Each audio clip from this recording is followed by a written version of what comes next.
Assalamualaikum warahmatullahi wabarakatuh dan salam sejahtera. Waalaikumsalam. Saya terus kepada perkongsian amalan terbaik inovasi dalam PDPC Pendidikan STEM dan Revolusi Industri 4.0. Saya Atila binti Kazali, bersama saya Nurul Ain binti Muhammad Mukti, Sri Atira binti Cik Johari, Nur Hamiza binti Maulad Azmi dan Siti Zulaika binti Osman. Boleh nampak ke saya punya present slide? Okey, nampak. Terima kasih. Okey, tajuk inovasi kami adalah Kit Mantul Seni 5, Sistem Pembelajaran Inovatif Kendiri Mata Pelajaran Pendidikan Seni Visual, Kurikulum Standard Sekolah Menengah berorientasikan tingkatan 5. Jadi latar belakang, KPM telah menerbitkan buku teks PSV KSSM tingkatan 5 pada tahun 2020. Buku teks digital PSV KSSM tingkatan 5 boleh diakses melalui laman sesawang BPK dan buku teks digital ini kita boleh akses melalui BPK seawal 15 Januari, iaitu beberapa hari sebelum pembukaan sekolah. Dalam konteks ini, guru perlu memastikan kedua-dua standard kandungan dan standard pembelajaran disampaikan melalui kaedah yang bersesuaian dengan kecenderungan, minat, potensi, gaya pembelajaran dan keupayaan murid. Guru perlu melaksanakan penilaian pentaksiran yang menyeluruh bagi memastikan murid mencapai tahap penguasaan yang ditetapkan. Namun, seperti kekangan yang dihadapi semua guru di seluruh dunia, pandemik COVID-19 telah menjejaskan sistem pendidikan di Malaysia dan memberi cabaran norma baru kaedah pengajaran dan pembelajaran di rumah. Kita recap sedikit isu-isu berkaitan PDPR. Murid pelbagai latar belakang, guru guna kaedah yang bersesuaian, guru perlu kreatif laksana PDPR, elak pelajar ketinggalan. Pelaksanaan PDPR ambil masa berkesankan PDPR untuk anak-anak. Guru-guru tertekan, guru disaran lebih kreatif laksana PDPR. Guru, ibu bapa dan pelajar berdepan cabaran PDPR. Guru tak boleh ikut buku saja. Guru hilang kawalan, guru tidak dilatih untuk mengajari PDPR. Jadi berdasarkan keratan-keratan akhbar, terbukti bahawa pelaksanaan PDPR menjejaskan pembelajaran murid dan pengurusan silibus pembelajaran guru mata pelajaran PSV tingkatan 5 termasuk saya lah. Jadi penyataan masalah umum. Yang pertama, bahan pelajaran sukar didapati menyebabkan murid keciciran maklumat, strategi pembelajaran tidak fleksibel mengikut situasi dan capaian murid, fasa pembelajaran tidak bersepadu mendorong rasa bosan dan putus asa, instrumen pentaksiran tidak standard, saluran komunikasi dan kolaboratif murid tidak berfungsi dengan optimum. Penyataan masalah khusus iaitu masalah dalam konteks pelaksanaan PDPR di kelas saya sebagai guru PSV. Dalam konteks murid tidak menyertai PDPR secara online dalam konteks real time iaitu mengikut jadual untuk online secara ringkas langsung. Disebabkan kekangan peranti, capaian internet dan persekitaran tidak kondusif, murid yang menyertai PDPR secara online dalam konteks real time mudah berasa bosan kerana berhadapan masalah ketidaklancaran lintas langsung disebabkan capaian internet yang lemah. Okey, dia ada lagi-lagi. Dalam konteks guru yang menjalankan PDPR secara online dalam konteks real time sukar mendapat respons secara lisan atau bertaib yang menjejaskan komunikasi dua hala. Guru yang menjalankan PDPR secara online dalam konteks real time menghadapi kesukaran untuk memastikan murid kekal dalam sesi pembelajaran apabila murid menutup paparan kamera. Okey, jadi bila saya jalankan refleksi pengajaran untuk penambahbaikan saya selaku guru, saya bertanya kepada diri saya, adakah saya selaku guru yang menjalankan PDPR secara online dalam konteks real time perlu menjalankan kelas tambahan PDPR melibatkan murid yang gagal menyertai kelas berjadual bagi mengelakkan keciciran murid saya dalam setiap topik pelajaran? Jadi saya temui jawapannya tidak perlu, tapi saya perlu come out dengan satu plan contingency. Okey, bagi murid-murid yang tidak ada secara real time. Sehubungan itu, sistem pembelajaran inovatif Kendiri dibangunkan untuk menjamin kelangsungan PDPR berimpak. SKPMG2 4.1 guru sebagai perancang. Objektif balas kepada permasalahan tadi, menyediakan bahan pembelajaran summatif dengan akses tanpa had, menentukan strategi pembelajaran Kendiri, merangka fasa pembelajaran bersepadu, menyediakan instrumen pentaksiran standard dan mewujudkan saluran kolaboratif murid dalam talian. Idea di peringkat awal, membangunkan sistem pembelajaran inovatif Kendiri berpusat akses tanpa had dilengkapi fasa pembelajaran bersepadu, bahan pembelajaran summatif, instrumen pentaksiran standard untuk menilai perkembangan kognitif, psikomotor dan efektif murid serta berfungsi sebagai saluran kolaboratif guru dan murid yang optimum. Sasaran saya ambil kepada satu kelas walaupun penggunaan dia didapati telah meluaslah. Murid tingkatan 5 GK berjumlah 24 orang. Metodologi Pembangunan sistem pembelajaran ini menggunakan strategi pembelajaran kendiri, fasa pembelajaran bersepadu, pentaksiran pembelajaran PBD dan PBS. Jadi saya come out dengan memperkenalkan sistem pembelajaran inovatif kendiri, mata pelajaran pendidikan seni visual, kurikulum standard sekolah menengah, orientasi tingkatan 5, yang mana boleh diakses menggunakan telefon pintar ataupun komputer. Okey, jika ada pertanyaan mengapa mantul? Istilah mantul merupakan bahasa pasar bagi gabungan suku kata perkataan mantap dan betul. Mantul. Penggunaan istilah mantul sering digunakan oleh murid saya untuk merujuk perkara bersifat hebat. Penjenamaan aplikasi Kit Mantul Seni 5 atau Kitman S5 mempunyai nilai sentimental keunikan murid yang menjadi inspirasi guru atau simbolik murid hebat, inspirasi guru. Sebenarnya dia ada momen di mana murid saya ni murid di Meji pada tahun 2020 dan pada tahun 2021 mereka meminati satu kumpulan rap yang sekarang tengah meningkat naik, iaitu K-Click. Jadi ada satu lagu tu, di bahagian chorus tu dia ada sebut dalam satu lirik tu, kalau barangku boy, aku mantul, aku ada flight tank sentiasa full, aku ada kick gila-gila memang go, acara aku lain bukan internet troll. Okey, jadi murid saya, apa yang saya kata nilai sentimental ini adalah murid saya gemar guna istilah mantul ini untuk merujuk perkara yang bersifat hebat. Contoh, bila saya bagi satu karya catatan sampel SPM misalnya yang lengkap, so dia akan puji, cikgu mantul siut, cikgu mantul siut. Jadi mantul ni saya pun baru kena pasti bahawa dia bukanlah istilah yang kasar atau kesat, dan saya jenamakan Kit Mantul ini bersempena dengan keunikan murid saya pada pandangan mata saya. Alright. Jadi ini adalah murid-murid saya hebat di mata saya, murid hebat inspirasi guru. Tahun ni adalah tahun yang special di mana saya mengajar 2 kelas tingkatan 5 gigih, batch pada tahun 2020 dan batch pada tahun 2021. Jadi later kemudian, mungkin bila saya ingat bagaimana pembangunan Kit ini dibangunkan, actually idea ini diperolehi daripada murid yang memberi inspirasi kepada saya. Okey, kos. Dari segi kos, Kit Mantul Seni 5 dibangunkan menggunakan gabungan perisian pembangunan sistem dan aplikasi percuma yang terdapat dalam pantara 5 kpm. Pakej tambahan yang dilanggan bertujuan untuk menampung kapasiti akses pengguna yang meningkat. Contoh, di dalam kit tersebut saya ada menggunakan Padlet, aplikasi Padlet. Tetapi Padlet sekiranya kita ambil yang basic plan, dia hanya boleh guna dalam 4 Padlet saja.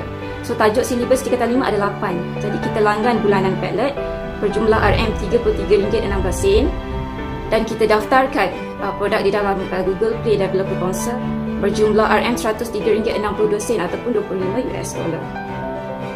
Strategi pembelajaran kendiri yang diaplikasikan dalam kit ini adalah strategi 1, pembelajaran terarah kendiri, di mana murid yang mempunyai telefon pintar dan komputer boleh mengakses sistem pembelajaran tanpa bimbingan guru. Okey, dalam arti kata lain, kalau saya tengah tidur pun murid saya masih boleh menjalankan pembelajaran kendiri. Strategi 2, pembelajaran kadar kendiri, murid mengikuti fasa pembelajaran bersepadu yang terbahagi kepada persepsi seni, eksplorasi seni, ekspresi seni dan apresiasi seni mengikut kadar kemampuan diri. Strategi 3, pembelajaran akses kendiri, murid mengakses halaman dan mengikuti fasa pembelajaran bersepadu secara konsisten pada bila-bila masa. Strategi 4, pentaksiran kendiri, murid membuat pentaksiran kendiri tahap penguasaan kandungan pembelajaran berdasarkan instrumen penilaian dan eviden pentaksiran yang mereka perolehi. Bila mereka jawab modul, mereka akan dapat 1 CJL sekiranya mencapai 80% minimum skor. Fasa pembelajaran bersepadu, ini merupakan paparan utama Kit Mantul Seni 5, terdiri daripada 8 tajuk mengikut buku teks dan DSKP. Fasa 1, apa yang murid akan ikuti melalui kit ini adalah video induksi pelajaran. Murid menonton video induksi tajuk pelajaran. Kalau mereka kita tengok sekarang adalah video induksi pelajaran tajuk 3 seni catatan.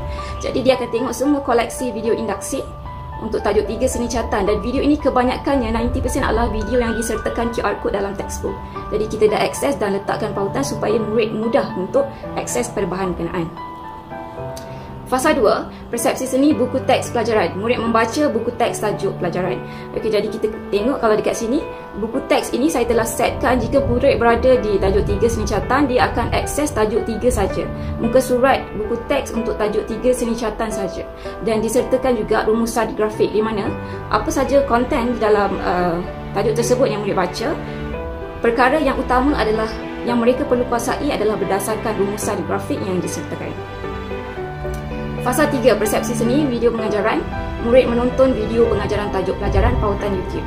Ini saya telah spendkan masa untuk membuat video tajuk pengajaran mengikut tajuk dia lah. Kalau kita tengok sekarang, video pengajaran tajuk 3 seni catatan. Okay, jadi murid mengakses sendiri video penerangan tajuk pelajaran oleh saya selaku guru mata pelajaran pendidikan seni visual. Fasa 4, eksplorasi seni. Selepas murid menonton video pelajaran, murid mengikuti modul summatif pelajaran. Murid menyertai modul summatif tajuk pelajaran. Murid menerima sijil pencapaian bagi pencapaian minimum 80%. Okey, sekarang ni di dalam modul tersebut, soalan yang dikemukakan adalah 60 soalan aneka pilihan jawapan termasuk struktur dan bergambar, dan 4 soalan kemahiran berfikir aras tinggi. Namun begitu, hanya 60 saja soalan yang aneka pilihan jawapan akan dikira melalui sistem Google Form, dan 4 soalan kibat adalah perbincangan saya bersama murid secara dalam talian. Okay. Fasa 5, eksplorasi seni, kuis summatif pelajaran. Jika murid telah ikuti modul tadi, mereka nak relax minda sedikit, nak buat penggayaan sedikit, mereka join kuis summatif pelajaran. Murid menyertai kuis summatif tajuk pelajaran. Medium yang digunakan adalah sama ada Kahoot, Quizzes ataupun Word Wall. So set ini adalah seragam di setiap tajuk pelajaran. Fasa 6, ekspresi seni. Mereka sudah lepas 1 hingga 5 melibatkan teori. Sekarang mereka masuk kepada slot pengkaryaan. Murid menjalankan amali pengkaryaan tajuk pelajaran. Murid menonton video tutorial bagi arahan tugasan yang diberikan seperti paparan di sebelah kanan slide saya. Amali dan pengkaryaan tajuk 3 seni catatan. Jadi kita dah sertakan tutorial step by step bagaimana untuk menghasilkan catatan kubisme. Okay, jadi murid boleh ikut. Dan selepas mereka siap, mereka boleh send hasil karya mereka di dalam sistem Padlet yang disediakan. Okay. Sekurang-kurangnya 5 gambar proses. Fasa yang ketujuh, apresiasi seni. Murid melibatkan diri dalam pameran. Murid mempamerkan bahan amali pengkaryaan tajuk pelajaran. Murid menjalankan apresiasi menggunakan laras bahasa seni visual. Jadi medium yang digunakan adalah pautan Padlet yang saya cakap tadi, yang saya langgan secara bulanan itu. Di sini murid menjalankan pameran maya. Jika kalau kelas bersemuka, kita biasanya setelah siap pengkaryaan kita akan buat flooring show di atas lantai. Di mana kalau 24 murid, mereka akan pamerkan karya di atas lantai dan kita akan gradekan, beri grading dan apresiasi kritikan secara spontan lah, secara terus. Tapi dalam konteks PDPR, di mana kita nak park semua bahan adalah di Padlet pameran maya yang disediakan. Jadi di sini murid boleh muat naik karya mereka yang telah siap, dan di bawah situ cikgu boleh beri grading per 50 markah, kerana pengkaryaan ni kalau ikut format SPM tahun 2021 nilai dia adalah, wajaran dia adalah 50 markah. Jadi guru akan berikan grade 50 markah dan lain-lain murid boleh membuat apresiasi dengan memberi komen dan kritikan. Cikgu Atila, masa ada 5 minit lagi. Okey, baik, terima kasih. Di karya berkenaan. Pentaksiran pembelajaran PBD dan PBS. Pentaksiran bilik darjah. Jadi kit ini mengukur pentaksiran bilik darjah dalam konteks summatif, melalui modul yang disertai oleh murid dan pengkaryaan yang diberikan oleh murid. Ini adalah template PBD pada 29 hari bulan 3 2021, di mana saya telah selesai 3 tajuk Januari, Februari dan Mac untuk 3 tajuk dengan bantuan kit yang dihasilkan. Jadi kita tak ada masalah keciciran murid.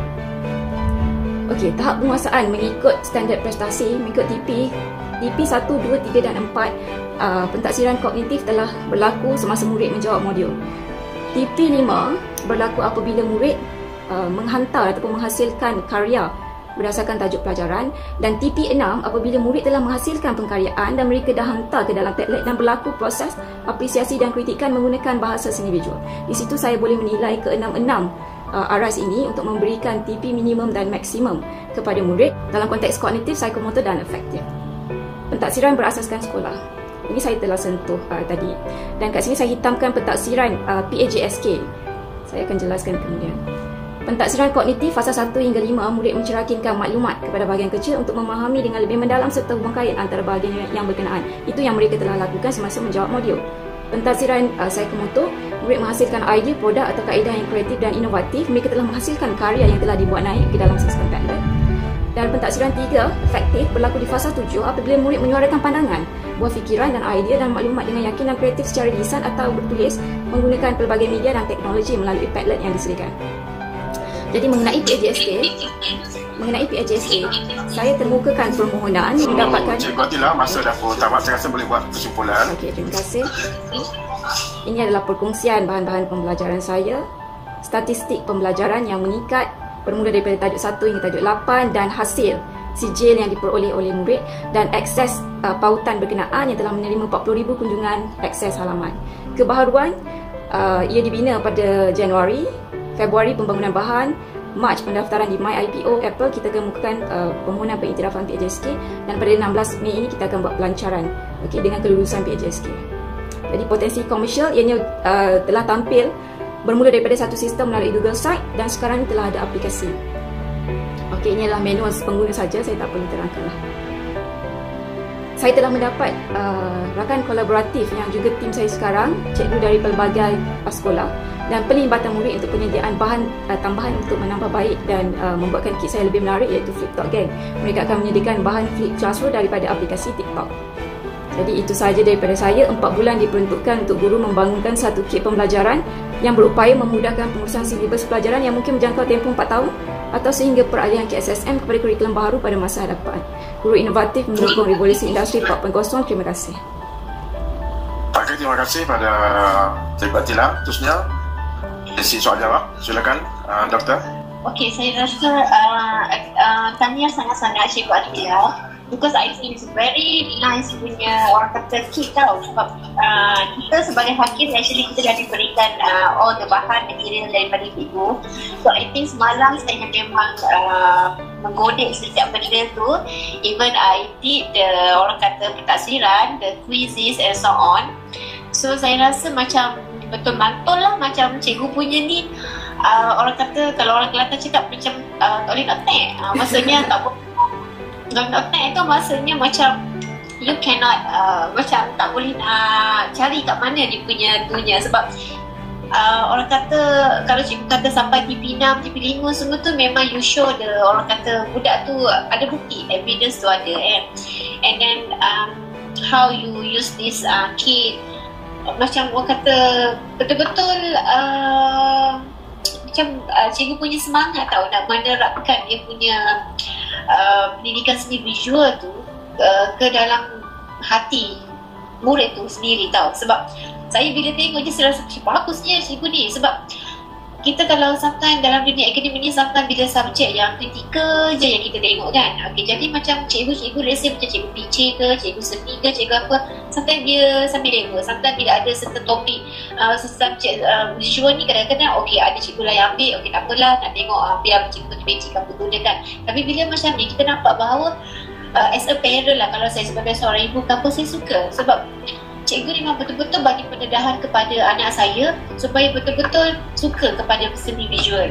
Sebab every single topik yang cikgu paparkan dalam tu, cikgu memang really rujuk kepada buku teks, dan cikgu memang refer kepada DSKP, and then cikgu memang apply benda dalam buku teks. Maksudnya every single video yang cikgu guna tu memang orang kata semalam saya check untuk seni bina, jenis-jenis seni bina bangunan, sebab saya pernah anak saya bila dia balik, dia buat satu tugasan tentang perbezaan seni bina rumah Melayu Kelantan dengan dan sebagainya lah. Cikgu dia bagi problem based project.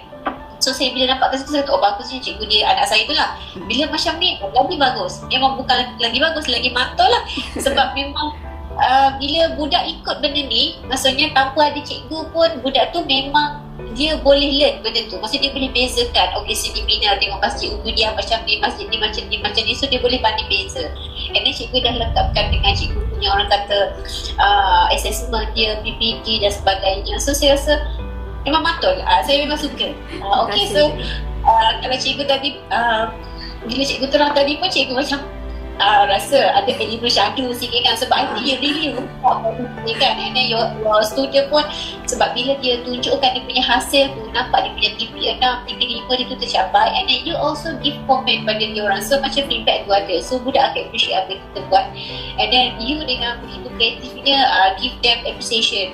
Walaupun lah orang kata budak form 5 tengok cikgu buat CJ ala macam budak-budak sekolah tadika cikgu CJ, tapi tak, they really appreciate that things. Dia sampai besar pun dia akan simpan benda tu kan. So I think this thing memang sangat mantul lah. Jadi saya doakan supaya cikgu lebih berjaya boleh commercial the kit ni, so that everybody can use it lah. Okay, mungkin cikgu akan come up with the banyak lagi idea, bukan hanya untuk form 5 punya syllabus, mungkin ada kan macam form 1, form 2 dan sebagainya. Sebab at the beginning lagi kita kena orang kata kena awal lagi macam terapkan minat dia orang tu pada sendiri, bukan hanya pada akademik biasa kan. Okay, so barulah student kita ni orang kata semua boleh, bukan hanya pandai mengira benda-benda pure akademik saja, tapi yang extra ni yang orang kata barulah seimbang, balance kan kita punya tu kan. Okay, so tanya sangat-sangat dan saya dengan suka sangat. Okay, terima kasih banyak. Okay, sama. Terima kasih pada Hakim dan Pembentang. Cikgu Acil ada bersekolah mana ni? Saya dari SMK Bangsa Maju Section 2 KL. Oh, okey, terima kasih. Baik, dengan berakhirnya sesi pembentang tadi, maka berakhirlah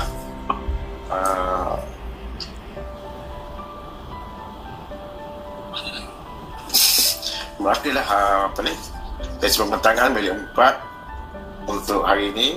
Saya bagi pihak pengayu merakamkan ucapan terima kasih kepada peserta pembentang dan juga hakim atas sokongan dan penyertaan dalam pembentangan ini. Semoga perkongsian ini memberi manfaat kepada kita semua.